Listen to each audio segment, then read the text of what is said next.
नमस्कार, कानपुर वार्ता में आपका स्वागत है। मैं हूं आलोक पाल। आपसे अनुरोध है कि कृपया इस चैनल को देखिए, लाइक कीजिए और सब्सक्राइब जरूर कीजिए। आज हम बात करने वाले हैं एनडीए की। पिछले कुछ दिनों से यह चर्चा बहुत जोरों पर है कि क्या एनडीए 400 सीट पार कर सकता है। मैंने भारतीय जनता पार्टी को लेकर के एक अनुमान व्यक्त किया था जनवरी के अंतिम समय में, यानी कि 30-31 जनवरी के आसपास, जिसमें मैंने अनुमान लगाया था कि भारतीय जनता पार्टी की जो स्थिति है उस स्थिति में वह न्यूनतम 284 और अधिकतम 371 सीट जीत सकती है। यह मेरा अनुमान था, लेकिन उसके बाद जो परिस्थितियां बनी हैं, जिस तरह से गठबंधन हुए हैं, इसी बीच नीतीश कुमार वापस आए हैं, उड़ीसा में नवीन पटनायक से बात चल रही है, आंध्र प्रदेश में चंद्रबाबू नायडू के साथ गठबंधन हो गया है, तमिलनाडु में चर्चा है कि जो एआईएडीएमके है उसके एक धड़े के साथ भाजपा की बात चल रही है और संभवतः ई पलानीस्वामी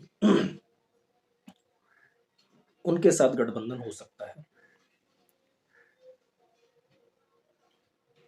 अब जो वर्तमान स्थिति है उसमें जो मेरा अनुमान है और जो बहुत सारे ओपिनियन पोल्स आए हैं उसके आधार पर मुझे लगता है कि पूरा एनडीए, मैंने अलग बीजेपी का तो नहीं निकाला है, पूरे एनडीए की अगर बात करूं तो पूरा एनडीए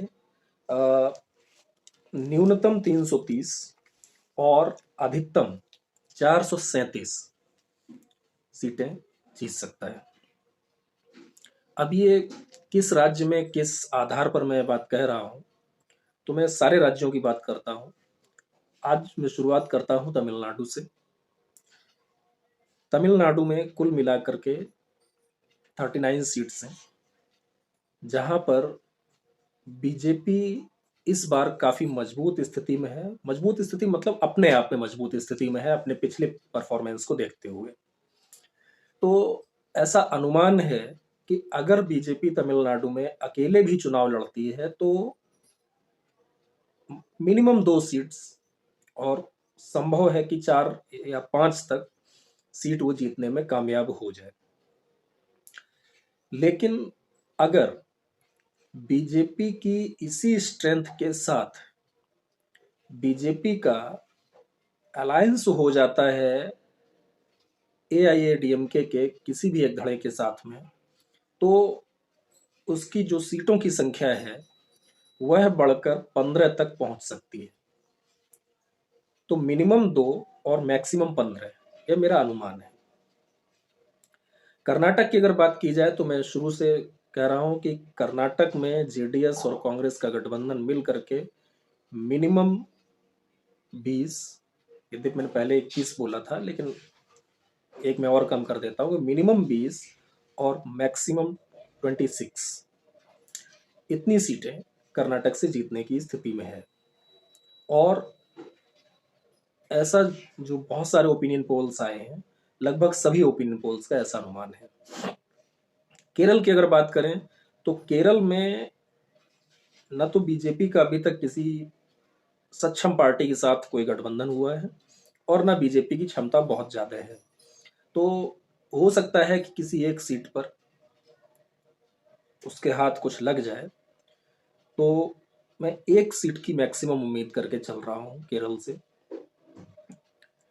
आंध्र प्रदेश की अगर बात करें तो आंध्र प्रदेश में जब से टीडीपी के साथ, यानी चंद्रबाबू नायडू के साथ भारतीय जनता पार्टी का गठबंधन हुआ है, उसके बाद से इस बात की उम्मीद काफी बढ़ गई है कि वहां पर एनडीए बहुत अच्छा प्रदर्शन करेगा। बीजेपी के अकेले तो वहां कोई बहुत हैसियत है नहीं। तो उम्मीद है कि वहां 17 से लेकर के 21 के बीच में सीटें एनडीए जीतेगा।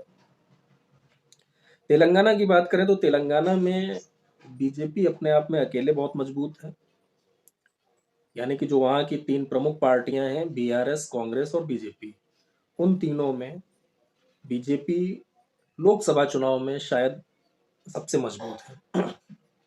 और वहां पर उसका टीडीपी के साथ गठबंधन भी हो गया है, तो जो भी टीडीपी का 2, 4, 5, 6% जो भी वोट है वो भी उसके लिए ऐड ही होगा, तो उसकी स्थिति और मजबूत हो सकती है।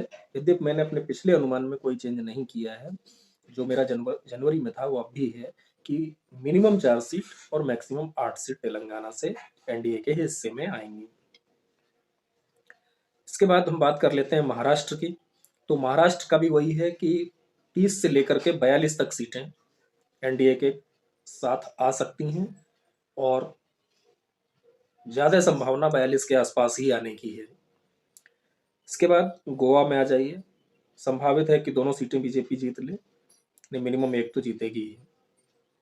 गुजरात, शायद किसी को भी शक नहीं है, मेरे ख्याल से अभी तक कोई ओपिनियन पोल नहीं आया है जिसने ये कहा हो कि बीजेपी गुजरात की सभी 26 सीटें नहीं जीत रही है।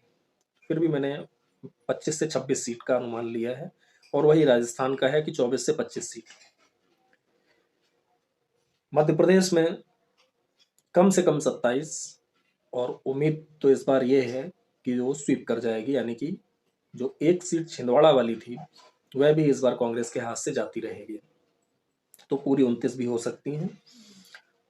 छत्तीसगढ़ में मेरा अनुमान 8 से 11 सीट का है, मिनिमम 8, मैक्सिमम क्लीन स्वीप यानी कि 11।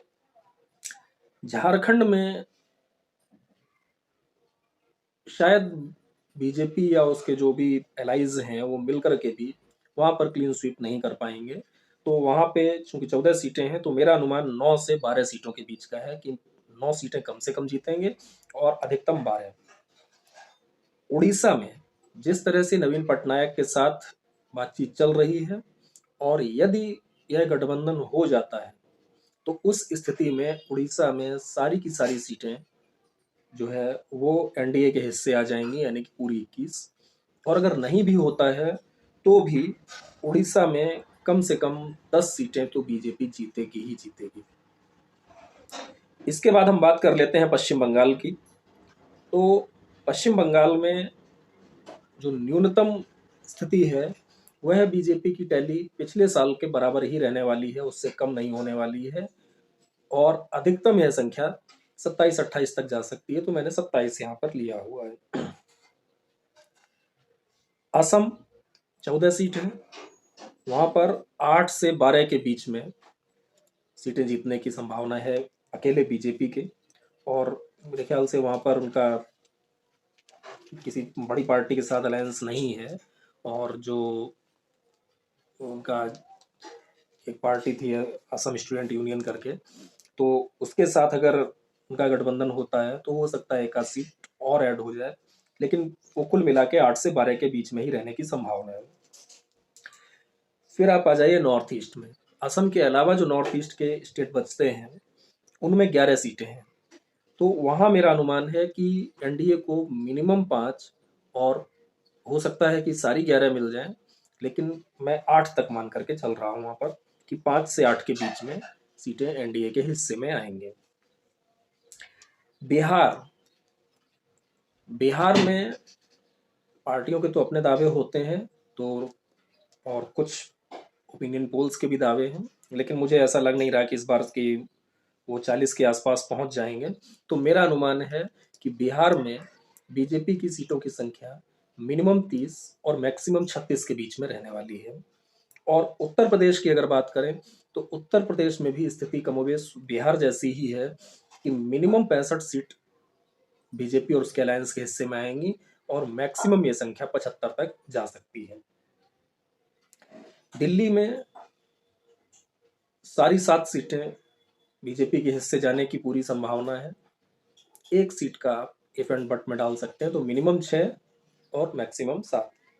उत्तराखंड में 5 की 5 सीटें बीजेपी के हिस्से जाने वाली हैं, लेकिन वही है कि 1 सीट मिनिमम में आप कम कर सकते हैं, तो 4 से 5। हिमाचल में 4 सीट है, तो वहाँ भी आप मिनिमम 3 मैक्सिमम 4 मान के चल सकते हैं। जम्मू कश्मीर में 5 सीटें हैं, तो 5 में से जो जम्मू संभाग की सीटें हैं, वो तो आप तय मानिए कि बीजेपी के हिस्से आने वाली। कश्मीर में भी कम से कम 1 सीट पर इस बार उसके जीतने की संभावना है। तो मिनिमम 3 और मैक्सिमम 4, अगर किसी पार्टी के साथ बीजेपी का अलायंस अभी भी हो जाता है तो। अभी हुआ नहीं है किसी से। इसके बाद लद्दाख। लद्दाख की 1 सीट है। बीजेपी के जीतने की संभावना इस बार लद्दाख में कम है, तो 0 और लग गया तुक्का तो 1, यानी कि 0 से 1। पंजाब में बीजेपी को बहुत खराब स्थिति में 1 भी सीट नहीं मिलेगी। सामान्य स्थितियों में 2 सीटें मिल सकती हैं और बहुत अच्छी स्थिति में 4 सीट मिल सकती है। तो मैंने पूरा 0 से 4 लिया हुआ है कि हो सकता है 1 भी सीट ना मिले और हो सकता है 4 तक मिल जाए। पंजाब में भी बात चल रही है कि अकाली दल शायद अभी कांग्रेस के साथ, माफ कीजिए, बीजेपी के साथ गठबंधन कर सकता है। तो अगर गठबंधन हो जाता है तो फिर तो आप मानिए कि कम से कम 4 सीट बीजेपी के हिस्से आ जाएगी, मतलब बीजेपी से मतलब एनडीए के हिस्से आ जाएगी। इसके बाद आप हरियाणा ले लीजिए, तो हरियाणा की में बीजेपी की स्थिति बहुत मजबूत है। ज़्यादातर लोगों का मानना है कि हरियाणा में एक बार फिर से बीजेपी स्वीप कर जाएगी और 10 की 10 सीटें जीत लेगी। लेकिन आप थोड़ा सा डाउट करके अगर चलते हैं तो 8 से 10 के बीच में आप रख सकते हैं, यानी कि मिनिमम 8 और मैक्सिमम 10। अब जो बचे हुए केंद्र शासित प्रदेश हैं जिनके मैं नाम ले चुका हूं, उनके अलावा तो उनमें चंडीगढ़ है, पुडुचेरी है, दादर नगर हवेली, दमन दीव है और अंडमान निकोबार है और लक्षद्वीप है। इन सब में मिलाकर के 6 सीटें हैं। 6 में से मिनिमम 3 सीटें एनडीए के हिस्से में आने वाली, मैक्सिमम 5 हो सकती हैं। 1 सीट पर संभव है कि बीजेपी को हार का साथ, एक मतलब 3 से 1 से 3 तक तो बीजेपी के हारने की भी संभावना है। तो 6 में से 3 से लेकर के 5 तक सीटें एनडीए के हिस्से आ सकती हैं। तो अब अगर इसमें जो मैंने मिनिमम सीट्स लिए हुए हैं उनको आप ऐड कर देते हैं तो उनका जो टोटल आता है वह होता है 330 सीट का, और जो मैक्सिमम मैं लेकर के चल रहा हूँ वह होता है 437 सीट का। और मुझे पूरा विश्वास है कि यह कहीं से बहुत अतिशयोक्ति की स्थिति में नहीं है। ऐसा कोई राज्य नहीं है जहां पर जो मैंने मैक्सिमम संख्या ली हुई है उतना एनडीए ना पहुंच सके, चाहे वह तमिलनाडु हो, चाहे कर्नाटक हो, चाहे आंध्र हो, चाहे महाराष्ट्र हो, बाकी मध्य प्रदेश छत्तीसगढ़ ये तो है ही, बिहार उत्तर प्रदेश में कोई बहुत शंका है नहीं।